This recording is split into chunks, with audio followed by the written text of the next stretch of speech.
News square நேயர்களுக்கு வணக்கம். கரூர் துயர சம்பவத்திற்கு பிறகு தமிழக அரசியல் கள நிலவரம் வேற மாதிரி மாறி இருக்கு அப்படின்னு இன்னைக்கு தேர்தல் வியூக வகுப்பாளர்களும் அரசியல் விமர்சகர்களும் பேசக்கூடிய அளவுக்கு இன்னைக்கு களம் மாறி இருக்கா அப்படின்ற பல கேள்விகள் இருக்கு. கரூர் துயர சம்பவத்தில் 41 பேர் உயிரிழந்தது தொடர்பாக வழக்கு பதிவு செய்யப்பட்டு டிவிகளில் இருக்கக்கூடிய நபர்களை கைது நடவடிக்கையும் காவல்துறை மேற்கொண்டிருக்காங்க. மேலும் பலர்களை கைது செய்யலாம் அப்படின்ற பல பேச்சுக்கள் ஓடிக்கிட்டு இருக்கு.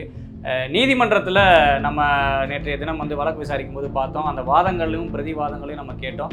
பல கேள்விகள் இன்னைக்கு மக்கள் மத்தியில் பேசுபொருளாக இருக்கு. இந்த நிலைமையில விஜய் அவர்கள் மீது ஏன் எஃப்ஐஆர் பதிவு செய்யப்படலை அப்படின்ற ஒரு கேள்விக்குறி எல்லாருக்கும்.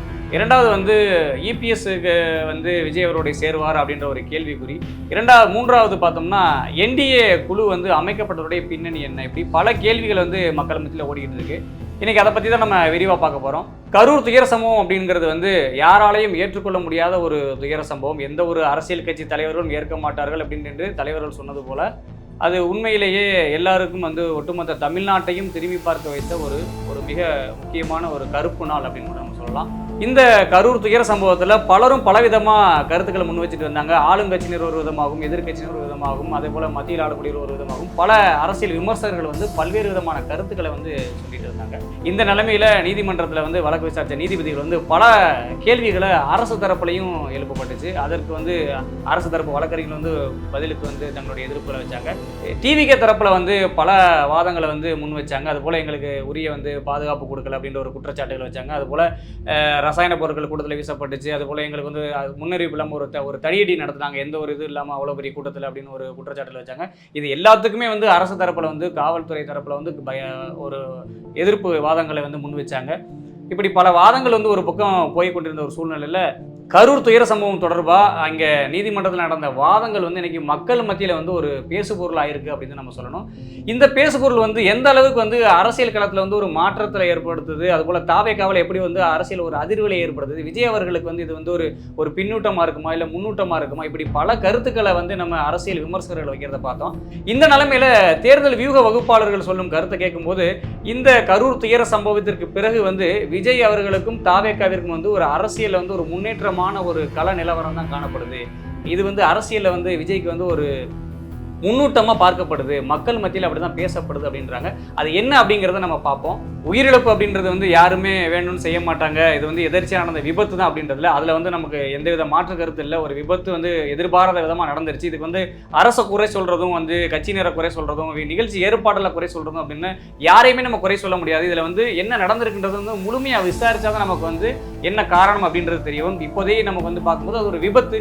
ஆனால் தாவேக்கா தரப்பில் பல வாதங்கள் முன் வச்சது போல இன்னைக்கு தேர்தல் வியூக வகுப்பாளர்களுமே என்ன சொல்றாங்க அப்படின்னா, அரசு தரப்புல என்னதான் இந்த விபத்துக்கு யாருமே பொறுப்பேற்க முடியாது அப்படின்னு சொன்னாலும் கூட அரசு இன்னும் அதிக கவனமா இருந்திருந்தால் இதை தடுத்து இருக்கலாம் அப்படின்னு சொல்றாங்க. ரெண்டாவது காவல்துறையினர் இன்னும் துரிதமா செயல்பட்டு இருந்தா இது போன்ற ஒரு மிகப்பெரிய ஒரு அசம்பாவிதம் நடப்பதை தடுத்திருக்கலாம் அல்லது குறைச்சிருக்கலாம், இதை தவிர்த்திருக்கலாம் அப்படின்றதான் இன்னைக்கு அவங்களுடைய கருத்தா இருக்கு. ரெண்டாவது அவங்க சொல்லும்போது உளவுத்துறையுடைய எச்சரிக்கை முன்கூட்டியே அவங்களுக்கு வந்திருக்கும். காவல்துறைக்கு உளவுத்துறை கடந்த, ஏன்னா விஜய் அரசியலுக்கு புதிதாக வந்த தலைவர். ஆனால் அரசியல் கூட்டத்துக்கு முதல் முறையாக நடந்த கூட்டம் கரூர் கூட்டம் கிடையாது. அதற்கு முன்பு திருச்சி, பெரம்பலூர், அரியலூர் இப்படி பல கூட்டங்களில் விஜய் அவர்கள் பேசியிருக்கிறாரு, பல பிரச்சாரங்களை பண்ணிட்டு தான் இங்கே வந்திருக்கிறாரு. அப்படி இருக்கும்போது கள சூழல் என்னன்றது காவல்துறைக்கு உளவுத்துறை மூலியமாக தெரிய வந்திருக்கும் அப்படின்றத அவங்க ஒரு முக்கியமான கருத்தாக வைக்கிறாங்க. 10,000 பேர் வரதாக அனுமதி கொடுத்தாங்க. இப்படி பல வாதங்கள் தாவேக்கா சார்பிலையும் நீதிமன்றத்தில் வாதங்கள் முன்வைக்கப்பட்டுச்சு. அதற்கு எதிர்ப்பு வாதங்களும் காவல்துறை தரப்பில் வைக்கப்பட்டுச்சு. இப்படி பல பேர் அரசியல் விமர்சகர்களும் பல கேள்விகளை முன் வச்சாங்க. பல விமர்சகர்கள் விஜய் அவர்களை திட்டியும் தாவேக்கா அவர்களை ஒரு தரக்குறைவான வார்த்தைகளை சொல்லி திட்டியும் பல கருத்துக்களை பரப்ப நம்ம பார்க்க முடிஞ்சது.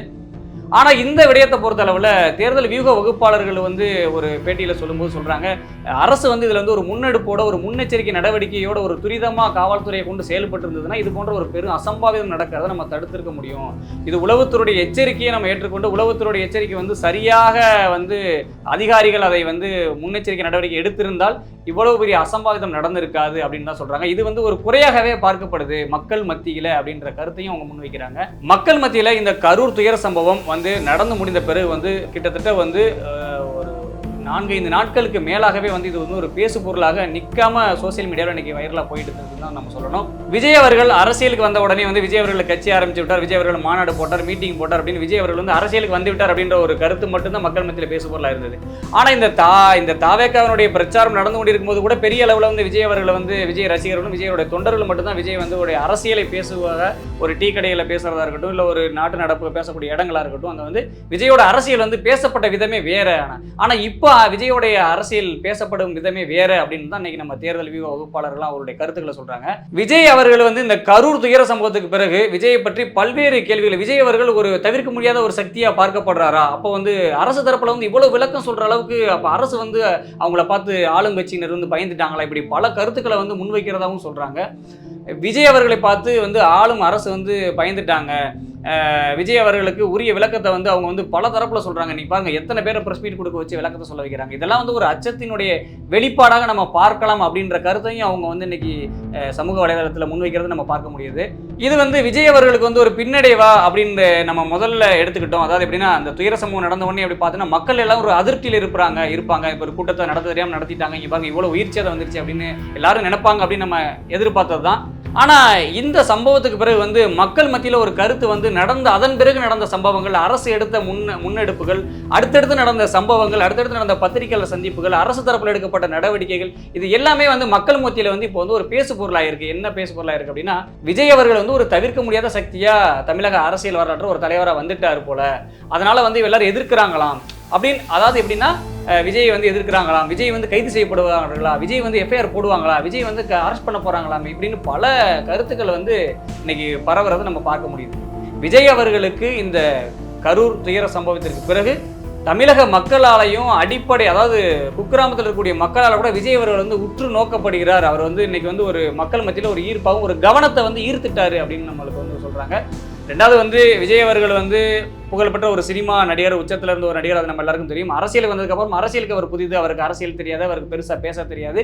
அவர் எப்படி வந்து அவரை போல வந்தார், இந்த தலைவரை போல வந்தார்னு பல விமர்சனங்களை வச்சாங்க. ஆனாலும் எப்படி மக்கள் மத்தியில் கொண்டு போய் சேர்க்க போறாரு அப்படின்னு, அவர் எப்படி அவர் தன்னுடைய கொள்கைகளை சொல்ல போறாரு, இப்படி பல விமர்சனங்களை நம்ம பார்த்தோம். ஆனா இந்த சம்பவத்துக்கு பிறகு அப்படியே பின்புறமா திரும்பி பார்த்தா எப்படி இருக்குமோ ஆப்போசிட்டா நடக்கிற மாதிரி இருக்கு. அப்படி விஜய் அவர்கள் மீது வந்து ஒரு கரிசனத்தோடையும் ஒரு அன்போடையும் ஒரு பரிதாபத்தோடையும் விஜய் அவர்கள் வந்து ஒரு தனக்கான ஒரு தலைவர் வந்து ஒரு ஏக்கத்தோட இருக்கிற மாதிரியும் ஏதோ ஒரு கவலையில் இருக்கக்கூடிய ஒரு தலைவர், நமக்காக வந்த தலைவர் அப்படின்னு பார்க்குறாங்க மக்கள்லாம் அப்படின்னு தான் இன்னைக்கு அரசியல் விமர்சகர்கள் சொல்றாங்க. குறிப்பா விஜய் அவர்கள் மீது எஃப்ஐஆர் போடாததுக்கான காரணம் என்ன சொல்றாங்க அப்படின்னா, விஜய் மீது வந்து எஃப்ஐஆர் போட மாட்டாங்க, கைது நடவடிக்கை எடுக்க மாட்டாங்க அப்படின்ற ஒரு கருத்தை வந்து இன்னைக்கு ஒரு தேர்தல் வியூக வகுப்பாளர்களை முன்வைக்கிறாங்கன்னா, அவங்க வந்து மக்கள் மத்தியில் உள்ள செல்வாக்கு வந்து அவருக்கு அதிகமாகிடும். மக்கள் மத்தியில் வந்து என்னதான் ஒரு அரசு வந்து ஒரு சட்டப்படி ஒரு நடவடிக்கை எடுத்தாலும், வந்து ஒரு நியாயமான முறைப்படி நீதிமன்றத்தை உத்தரவுப்படி நடவடிக்கை எடுத்தாலும், காவல்துறை தங்களுடைய கடமையவே செய்தாலும் வந்து மக்கள் மத்தியில் எப்படி பார்ப்பாங்கன்னா, ஆளும் அரசை வந்து இவர் வந்து எதிர்த்து வந்து பேசிட்டாரு, அதனால வந்து வேணும்னே அவர் வந்து அரசியலுக்கு வரவிடாமல் இப்படி பண்ணிட்டாங்க அப்படின்னு நினைச்சு அந்த கருத்துக்கள்லாம் மக்கள் மத்தியிலேருந்து ரொம்ப வேகமாக போய் சேரும் அப்படின்றது அரசுக்கே தெரியும், மாண்புமிகு முதல்வர் அவர்களுக்கும் தெரியும், இந்த கட்சியுடைய முக்கிய பொறுப்பில் இருக்கிறவங்களுக்கும் தெரியும். அதனால் அதை செய்ய மாட்டாங்க அப்படின்றதான் இன்னைக்கு தேர்தல் வியூக வகுப்பாளர்களுடைய ஒரு முக்கியமான ஒரு கருத்தை நம்ம பார்க்கலாம் முன்வைக்கிறத. தாவேகன சார்பு வந்து பல விமர்சனங்கள் வந்து ஆளும் அரசு மீது வைக்கப்பட்டாலும் கூட பொதுமக்கள் மத்தியிலையும் அரசியல் விமர்சகர் மத்தியிலும் பல கேள்விகளை வச்சாங்க. அதாவது போல திமுக ஆதரவு ஊடகங்களில் தாவேகனர் வந்து தரக்குறைவான வார்த்தைகளாலையும் அவங்க நிர்வாகிகள் வந்து பேசினது ஒரு பக்கம் ஓடிக்கிட்டு இருந்தது. இன்னொரு பக்கம் மக்களுடைய அங்கே கரூர் சம்பவத்தை பார்த்த மக்கள் ஒரு பக்கம் வந்து ஒரு நியாயமான கருத்துக்களை வந்து ஒரு பொதுவான கருத்துக்களையும் பதிவு வச்சு வந்திருந்தாங்க. இங்கே சில கேள்விகளை வந்து முதலமைச்சருக்கு எழுப்பப்பட்டது வந்து ஒரு பேசுபொருளாக மாறி இருக்கு. இப்போ அதே கேள்விகளை தான் வந்து இன்னைக்கு தேர்தல் வியூக வகுப்பாளர்களும் அரசியல் விமர்சகர்களும் வைக்கிறாங்க. என்னன்னா, இதற்கு முன்பு வந்து பல துயர சம்பவங்கள் வந்து நடந்திருக்கு. இப்போ இதே 2001 ஆட்சி ஏற்ற பிறகு இதே திமுக ஆட்சியில் பல துயர சம்பவங்கள், பல உயிரிழப்புகள், கள்ளச்சாராய மரணங்கள், இப்படி பல உயிரிழப்புகள் நடந்திருக்கு. இதற்கெல்லாம் வந்து பெரிய அளவில் முக்கியத்துவம் கொடுக்கப்படலை, அதாவது உடனடியாக முதலமைச்சர் போய் சந்திக்கலை அப்படின்ற ஒரு குற்றச்சாட்டு இங்கே முன்வைக்கப்படுது.